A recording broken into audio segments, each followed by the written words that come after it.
Hi everyone, it's Carletta from Body Candy, and today I am making my little bubble bath bomb little chickies here, and I just wanted to bring you guys along to see the process of me molding them because I am using a silicone mold. And like most of us, I've always had a hard time using silicone molds. I would literally pull my hair out of my head trying to figure out how in the world are people using silicone molds to mold their bath bombs, because I had the hardest time doing it. And what I've learned over the years is that it really depends, me personally, it really depends on your mold and it really depends on your mixture. Because, you know, it's really a hit or miss. Because even though I think I've solved my main problem when I'm using a silicone mold to make my bath bombs, I do still feel that sometimes it doesn't always work. You know, some days it's good, some days it's bad. But for the most part, I've had a lot of good days, you know, good enough so I can share some little tips with you guys. So first thing, I've already made my mix because this is actually something that I'm doing, so I have to make sure that I get these done quickly. So to save time, I've already made my mix. But for me, you can basically use your regular bath bomb recipe. And what I've done is I've figured out a good ratio, excuse me guys, a good ratio between my water and my 99% alcohol when I'm making these. So, you know how some people actually make their bath bombs regular, even their little circle bath bombs, using half and half, half 99% alcohol, half distilled water or regular tap water, whatever you decide to use for your water preference. It actually makes a difference in your silicone molding, what is something that I've learned. So whenever I'm making my silicone molds, I use that same ratio, half 99% alcohol and half distilled water. Well, that's my recipe. That's what I use. And I do my same bath bomb recipe with the citric acid and the baking soda, you know, 2-to-1, and it works out great for me. Now, I do make sure that my mix is a little bit more wetter than usual. And what I mean by wetter, it's not like your average bath bomb mix. It is very moldable, almost like clay moldable.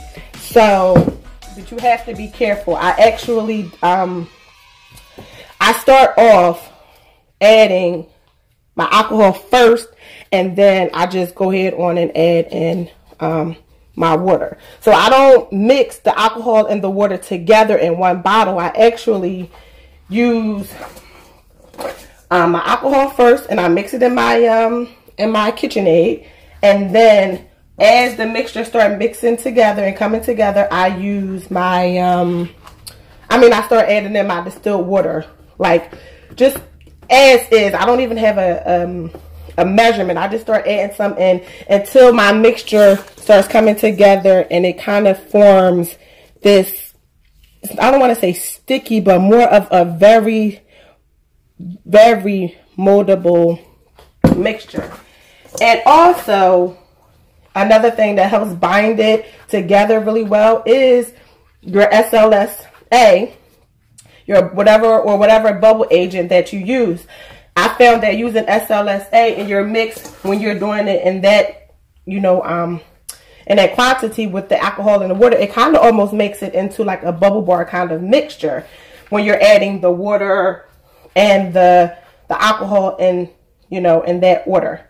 It kind of makes it more, you know, moldable. Like, I feel like I could take this mix and actually roll it up into a little bath, like a, you know, a bubble bar little shape, and cut it, you know, just like that, and it probably would stick together just like a bubble bar, because it makes the mix feel really Play-Doh like almost. And that helps when you're making your bars, because you want them to be moldable and you want them to expand as much as possible in your mold.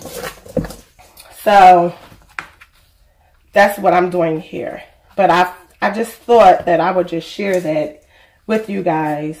And you have to pack them in really well. Let me zoom in for you. Zoom it in a little bit. Okay. Okay. And you have to pack them really, really well. Really well. And even then, when you pack them, you will still see little mini cracks trying to appear. You have to smooth them out. Smooth them out as much as you possibly can. And I'm going to show you guys how I do that once I get my last little shape in here. Because if you don't, it can cause a problem also. But really, I've had it crack like that. And sorry guys, I'm out of breath. I'm like rushing here. But I've actually had my mix crack on me like that, and it still comes out perfectly fine. It's just that you have to bind it together. And my binder for when my bath bomb cracks is 99% alcohol. I use a little paintbrush. I go right over top of it. I am not the person who gets rid of cracked bath bombs. It is like surgery in my lab when I'm making my bath bombs, and I can wake up and have a little crack in them. And I'm like, oh, no, no, no. Now, they have to be dry for the most part. Like, if you have bad cracks in them, if, you know, you wake up the next day and you're uncomfortable, you just use a little bit of 99% alcohol or 91, whatever one you can get your hand on, and you fix it. Alcohol with your bath bombs, everybody knows, is a great binder. It really is. And it really works. Like, so you have to get in there and you have to get it done. So I'm going to show you an example. Let's see if I can get you guys over here. I don't know if you can you can't really see. But this little chickie here, over here, has a crack in it. So what I do, take my little bit of alcohol. It's 99% alcohol, as you can see. And, let me get my brush.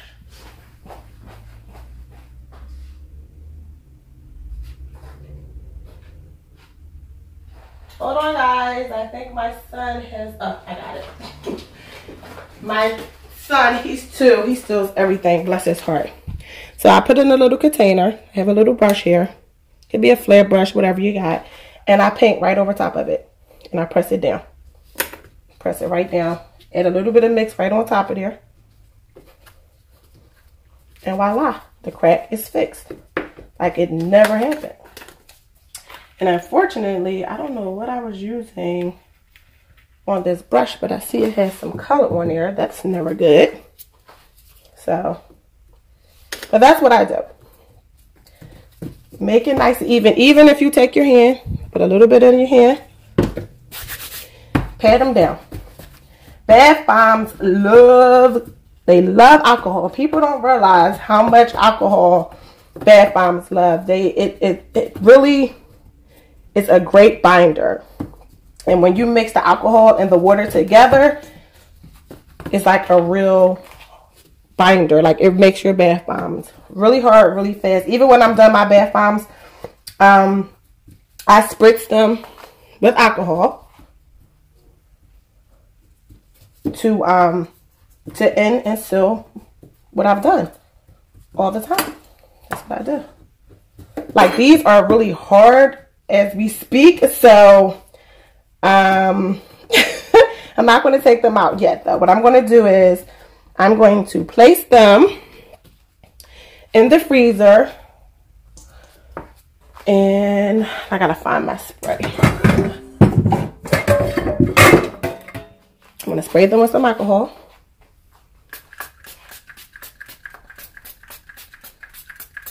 Spray them down again. And I'm going to place them in the freezer, and I'm going to pray they come out as perfect as I'm praying that they come out. So you guys, I can unmold them for you, and I can show you how they work. Like I said, sometimes it, you know, it flops. But I know it's another lady that has like a YouTube channel, and she makes like these gorgeous like silicone you know, bath bombs. I mean, bath bombs using a silicone mold, excuse me. And they are beautiful, like all kinds of shapes and sizes. I'm not really a silicone, you know, bath bomb kind of girl unless I really like the mold and I have to figure out a way to make it work, because I just really want the mold and I don't want to make a soap using it. So basically that's what I do. And I'm gonna put these in the freezer for about, it's probably a good 10 minutes, because at this point, you know, they're already pretty hard. So, and then I'll come back when it's time to unmold. Bye, guys. Hi, guys. It's me, Carlotta from Body Candy, and I am back to unmold my bubble bath bomb little chickies here that I made maybe about 20-25 minutes ago. I have just taken them out of the freezer, and like I've told you guys before, I was going to do a video of me unmolding them. So I'm back to do just that. Now, before I unmold them, I want to let you guys know, like I said before, it's basically a hit or miss, and some may come out good, some may come out bad. It really depends on, you know, how the process went. But if you followed me throughout my first video, you get a good idea of the process you need to take if you want to make these, and the results after if you followed along. So here we go. Now I'm going to carefully push these out. Let's see what we have here. I don't know if you guys can get a good view. Here's the first one. Now, like I said before, it's tricky. You know, they could come out kind of crazy. Somebody might be missing a nose or an eye. But for the most part, they come out pretty good. And you can start to paint them right away if you would like. It's totally up to you, you know, with your rubbing alcohol and so on and so forth. And your micas, like some of them come out and you got to press some piece down. As you can see, that piece is kind of jagged a little bit. You just press it down. But like I said before, it's all up to you and how you pack them. These have been sitting in the freezer packed immediately after they were made for about 20-25 minutes. Usually I leave them in for like only 10 minutes, but I check on them every now and again, and sometimes they're still kind of like, you know, not ready, kind of soft. And so you have to be careful even when I'm molding them, because they are still bath bombs and they are still sensitive. So you want to make sure that you take your time. And if you mess up, whatever, you know, you can just try again until you get it right. Just make sure, you know, like what I do is I buy my baking soda and my citric acid, not in bulk, but I buy a lot of it. And then, you know, I leave like some just so I can, you know, try out some bath bombs and some different recipes. So I'm not losing money so much as, you know, I would be if I just specifically just used it just for randomly making bath bombs. Like I really, you know, try to cost effectively make my products, because I am so cheap. It's like not even funny.